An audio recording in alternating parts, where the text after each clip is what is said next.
Hi, I'm Randy Vance, and thanks for joining me today on my dock.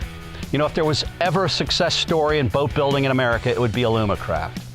That company began in 1893 as an ornamental iron manufacturer. They turned their efforts into construction iron, and then when World War II hit, they began to make parts for airplanes in support of the effort. In 1946, with an abundance of aluminum materials, they turned their efforts into making recreational boats. In 1949, they offered two boats, one a fishing boat and a duck boat. What I wouldn't give to find one of those duck boats today. Today, among their highly refined fishing and water sports rigs, the latest is the competitor FSX 185.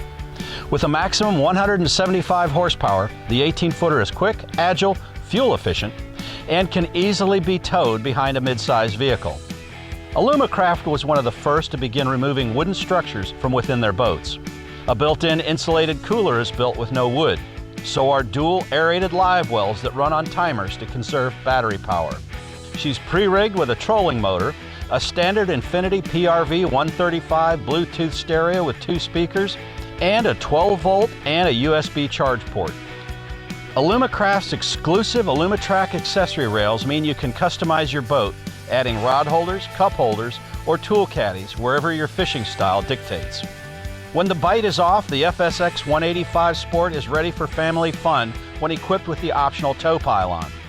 Its sleek design and comfortable seating make it a fun family runabout as well as a hardcore fishing platform. A boat company that's been building boats for 70 years ought to know a thing or two about how to do it. The competitor FSX 185 by Alumacraft proves they do. I'm Randy Vance, and thanks for joining me on my dock.